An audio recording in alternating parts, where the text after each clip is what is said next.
So Diablo 4 players are actually pretty mad about the Season 6 update and the expansion. Let me go ahead and actually explain why. There are a lot of steps backwards, and even myself as a Diablo partner that wants nothing but the best for this game, I didn't really like Season 6. There's a lot of things right now in the PTR that we need to be very vocal about so Blizzard can actually hear them, and we are doing a good job. I'm checking Reddit, I'm checking comments, and there's a lot of things that kind of went backwards in specifically Season 6. Now, we already dropped like kind of a review, and I didn't give it the best of a score, and it was basically because it made things a lot harder and basically kind of went backwards. A lot of people are saying the exact same thing that I actually mentioned in my earlier review. You can see this person over here. It says, I don't understand why they went 200 steps backwards. They're basically complaining about the drops over here. It felt like it got slower because they are trying to slow down the game, especially in the earlier stages. Until you get those greater affixes, your gear is basically just omega nerfed. In fact, the items that you already have right now are going to get nerfed in real time. Basically, even your mythic items, they're going to be worse in the next season because they don't happen to have the higher item power that is now going to be lower. So the new item power is a lower number than what we currently have, but your items that you already got that were 925 are nerfed in real time to go to 540. I don't know why they did this. This is like a really crazy thing. And then a lot of people are just complaining about it. So let's go into it. Let's talk about it. We'll go over some pros and some cons mostly, and to explain why people are upset. But I want to say there is some light at the end of the tunnel, which we'll explain at the end of the video, which I'm actually still excited about the next season. But in the current areas that we are seeing on the PTR, man, they really need to do a lot of reworking. And in fact, I want to say just don't make these updates, okay? So for starters, this is what you would see when you kill the tormented boss. You know, you see all the loot, you hear it, and it's cool. Unfortunately, it really does suck that you have to salvage all of these things because most of the stuff is garbage, unless it's, of course, getting like a greater affix or maybe a mythic unique, right? And what they should have just added is just put a blacksmith inside one of these. And you know what their solution was? Because people didn't like going back and forth, and people didn't like having all this like useless items. Their solution was, well, you go do a tormented boss. Here's three or four items.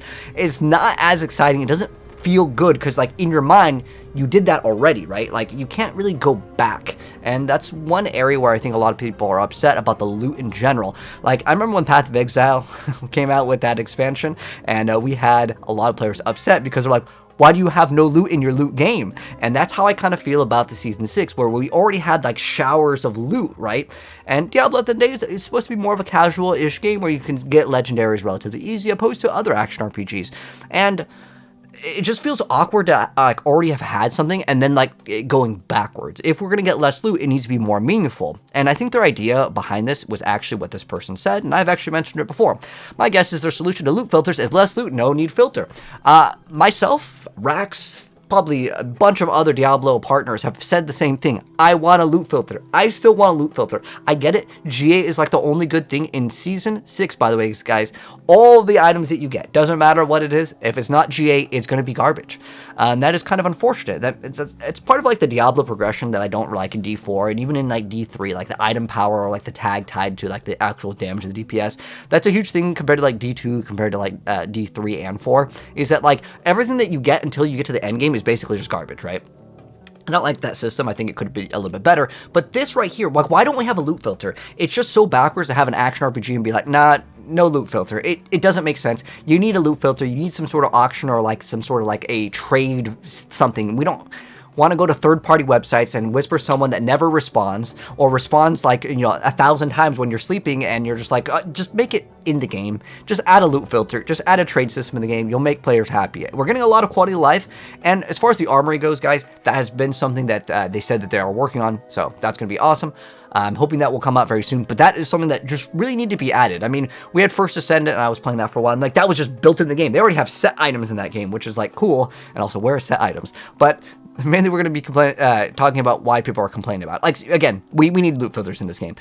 I was checking out what other people were saying about the Runewords system, because I dropped my video review, but at that time we didn't have the Runewords, and I want to talk about this. You can see DM over here. The thumbnail says kind of boring. I mean, like, he's not necessarily wrong. I mean, it's kind of just like, well, you can throw in whatever skill that you want, and it has some sort of activation, but it takes forever, and it's not the same as D2, right? Or like another D2 content creator. These aren't Runewords, and I like his thumbnail over here as Mr. Llama. But shout outs to both content creators giving, you know, honest feedback, and I think that's good. That's the point of a PTR. It's good good that we're vocal and saying we don't want this, right? Now, I'll be real with you guys. I don't think they're going to be able to rework the entire rune system, and I think that some of the ideas are pretty cool. I have a dedicated video if you're like, what the heck are Runewords? I can't really explain it in this video because it's like, 10-15 minutes because there's all these rules to it and stuff. Basically, you get something that can activate when something is activated, and you get enough, let's call it rune mana, because that's kind of what it's called. They call it offering. It's almost more confusing than it needs to be.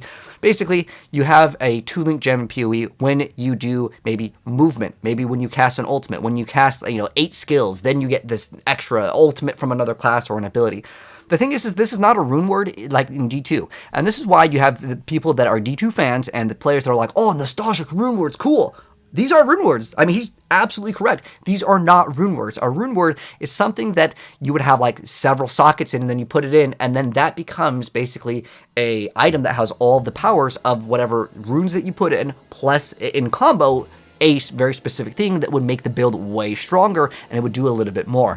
And I think that this is something that is kind of a disconnect. If your idea is to get the people that are like, I don't like Diablo 4, I don't like Diablo 3, I like D2. If you're going to introduce something back into the game, you need to make it relatively similar. And while you could say, well, it's just sockets and you put it in, well, it really isn't. The thing is that the Diablo 2 Runewords were way more game defining. They didn't have some sort of activation limit, because what it is basically a 2-link gem in PoE, right? That's pretty much what it is. And I actually think the idea is pretty cool, but they should not have called it Runewords. They should have just literally made Runewords literally the same. I mean, it's more effort for you to actually create this brand new system. You could have just made the Runewords, do it, make it real easy on yourself, and then also add this other new system, which I think the system idea is cool. But the execution of how it actually works is more like, well, you get to activate this cool thing once every 10, 20 seconds, I don't know, 30 seconds. It's not like, okay, I throw an Enigma and I can play Barbarian, I can teleport all across the map. That's what I wanted to see. I wanted to see basically all the things that we have in Diablo 2 for the cool stuff. I don't know, Beast, you can run Breath of the Dying. Some of these really cool unique things that would activate other skills on a condition that's something that is more frequent, right? You have more build defining things, and you could definitely do build defining things already with the current iteration, but it's not what I think players are kind of wanting in this system. Again, if you were to come out with set items and then just not have the system, it just doesn't make sense to put something that was in a previous game but then rework it. Again, you should have just called it something else, but honestly, I like this system. I'm going to be slightly biased here, but I don't like that it's called Runewords, because it's not. At the end of the day, I think it is a cool system, though. There's kind of baby steps towards something that I think is going to be cooler later. But right now, a lot of builds, to be honest, a lot of content creators have said the same thing that I said. You don't even need to run the rune word because you lose out on too much. If you're playing a certain class that can't run a two-hander, and you need the other offhand for CDR or whatever, it becomes an area where you would lose, no joke, 600 main stat, which is massive, to the point where you would just benefit off of not running a rune word. I think they should be in a different department. Like I said, you should have just renamed the whole thing. It needs kind of a massive rework, but I understand that's probably not going to be happening. The other thing that they really wanted to do that just did not work well is the number squish thing. And while there's going to be broken builds that do quadrillion, millions of damage, I get it. It's going to happen on the PTR, but there is no actual stat squish in this game. And I actually said this when they were revealing all these different things a long time ago, and they were showing that you get 1,000 damage per glyph. I'm like, okay, well, you're nerfing our item power, so the numbers try to get lower. You're nerfing us in these different departments, so these numbers don't become as big. But then you went into the glyph area, and we're like, oh, is that 1,000 here, 1,000 here, 500 here? So then what happens is then you still get these numbers that go look like this. This is endgame, max level, peak gameplay where you literally can't even see your characters. It is just so weird that they want a stat squish. You know how clean it looks in Diablo 3? There we go. That's, I think, a better solution. And the reason why is because you have all these numbers, and Diablo 4 honestly has so many bugs with certain skills. Now, I don't know how many times Poison Creeper has been bugged, but it's bugged again. And there are a lot of things in this game which I honestly want to say that they should just maybe use this system. I get it's kind of harder to see the numbers here, but this might be a quicker fix to the solution than just mashing all these numbers on the Paragon board, and then you still get the same thing, which then looks like this, and then you can't see your character. I mean, where's the character in the screen, right?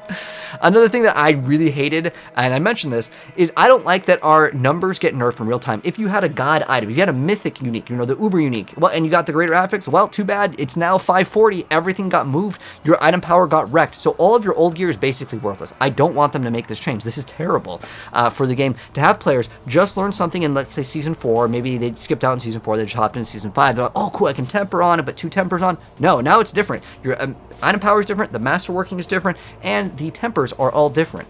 And the reason why is because they want you to get a greater affix. Basically, if you don't have a greater affix, your item is basically useless, unless, of course, you're using it to act as a stepping stone. And I don't think that that is the right step. Is basically making people relearn everything. And this is kind of weird because this only benefits me as a content creator to make more videos for you guys to teach you guys the new item power system, and I could show you guys exactly how it works. But most people don't got time for them. Most people don't even know about these newer changes, and this only benefits me. But I think at the end of the day, it's much better. Just keep the same system.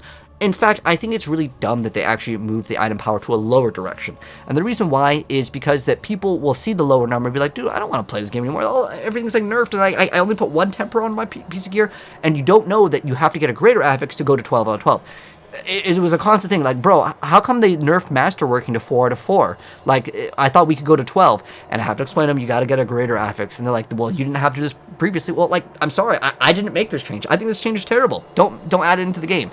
Anyways, next up, this person over here is saying that they did after 100 T4 boss kills, they're able to get more mythic drops than uniques with greater affixes. Again, it goes back to the same picture. You used to get this, and now you get this.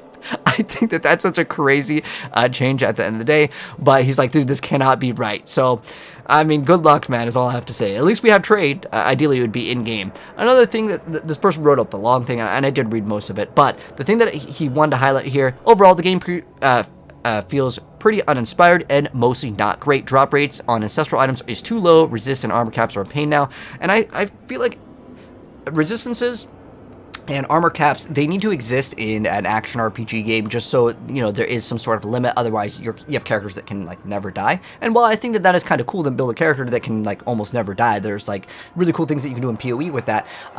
The thing is that I think that game designers don't want you to have, you know, infinite. So having some sort of cap on it does make sense. But for Diablo to be more on the casual side of, you know, action RPGs as kind of an entry action RPG, I think that this may be something that we need to adjust a little bit. Maybe make it a little bit easier, or maybe make certain items a little bit more achievable, especially in the armor department. For resistances, I'm gonna be honest, you can just slap on Rachnos, you can slap Interials, and you're good to go. It's really not that difficult. But again, most people see mythic item, they're like, I can't get it. You know, Rachnos is another great item for you as well. But I get it. People want things to be a little bit easier in Diablo. That's fine. I think that as far as this goes, I would say it's not the end of the world. You just have to actually read on your Paragon board and get armor.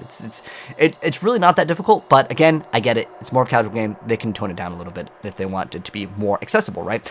And then this person said something that I think a lot of people will actually do, and this is, realistically, I see the bulk of the player base getting bored stopping after a week of their 2 ancestral uninspired loot drops per day. Now, I could get pretty much all the mythics in one day. If I grind for like 24 hours, I can get all the mythics in a day. It's really not that difficult, but they should never balance the game around, you know, the top 1% of the player base. I think that to get the mythic uniques may need to be something that is more achievable. I still see people all the time saying that, dude, I cannot get a mythic unique. So maybe that also needs to be looked at. But we also have the Infernal Hordes, but that's not in the current Seasonal 6 version of the game on the PTR. And I'm going to review what we have at the moment, right? The reason why they want to show it off is because they want us to test and give them feedback. Another thing that I really didn't like, and I mentioned this several times, is like I don't like the idea of glyphs. Like you only get 4 boards now. You can only put 4 more boards on, so it's total of 5, including the starter. I don't like it. It's a lot less inspiring to be able to, like, you know, have less content. And then they give you more Paragon points. They give you an additional 100. It takes a long time, by the way, to grind those. But as far as it goes, I mean, you're just slamming into more numbers. This is kind of like Diablo 3. As much as I enjoy Diablo 3, I kind of already played it, you know, I want some stuff that's new. But basically all it becomes is big number good, right? I don't like this idea of progression. I like where I have to tinker around, do stuff. I really always go back to Seasonal 2, like the Vampiric Powers. That was a cool system. I actually had to read, think, and how I want to position my things. That was a really great system. As far as like the endgame content, big number, just keep on playing, I don't like it. It's just uninspiring to me. What I think is way better for an idea is add endgame content that is infinitely playable, like a PvP arena. It was leaked in the files. Fingers crossed that we get the Diablo 3 PvP arena that was available on BlizzCon at the next expansion, hopefully, but I didn't want all of the video points to be all negative. I want to say there's still hope that there is some good stuff, and I want to go over that really quick, because there is some stuff that we literally didn't have access to. Obviously, we got so much more content in Season 6 and the expansion, but as far as right now, people are pretty upset about it, and a lot of people are kind of saying, no, I'm going to play for a week and I'm going to be done. And that's totally cool, man. I get it. But there are still some cool things to look forward to that we didn't get access to. I'm talking the raids. That has a lot more endgame content, right? We have the raids coming. We also have the brand new class and the story, so there's a lot more to consume. But again, that's like I play it for a week and, you know, your player might be kind of done with the game. But we also have mercenaries. This could be another source of power that we can get, and it could be a little bit more interesting. So fingers crossed that this is going to be cool as well. And if it sucks, you know, I'm going to be straight up with you guys. We got Path of Exile 2 coming out very soon. It feels awkward saying that, you know, if it sucks, I'm just going to be playing PoE 2. But honestly, I even said in my review, I didn't give Season 6 a good review in my review video without the Runewords. Now with the Runewords, I'll give it a +1 in the point department, but it's not the same as Diablo 2. You can't really, like, when I want to teleport, I don't want to have to wait like 20-30 seconds or activate 5 different skills, and then I can teleport one time, 2 inches, by the way. Like, that's how far the teleport is. It is incredibly bad. I want to just basically, I want to play like a rogue, and I want to teleport across the screen. That's what I want to do. That's a Runeword. Anyways, like I said, if the expansion doesn't, you know, hold up, there's Path of Exile 2. There is also, you know, maybe Wolcen 2. But there are other action RPGs to play, so if the season isn't hot, we can maybe come back in Season 7. But on top of that, this is what I really want them to hit home. I want them to add like a vampiric power system for upgrades. And as far as the seasonal power, remember, we still don't have the seasonal power. I'm fingers crossed it's not just like, oh, Elixir of Holy Bolts, that's the seasonal power. I want something that we tinker around with, and maybe this will be the key to having fun in the season, because I feel like the Runeword system could have been this. They could have just called this Runewords, and like I would have been pretty excited about this. But as far as it goes, I want something that makes the player think, not in this system where it's just big number go up. And that's one of the biggest changes, and I think that things that some people just don't really like. But that's my 2 cents. Love to know your thoughts down below. But that's currently the state of Diablo 4, why a lot of players are upset about Season 6. But let me know your thoughts down below. If you guys enjoyed the video, drop a like on it. If you're new here, hit subscribe, turn the bell, and I'll see you guys in the next one. Peace out.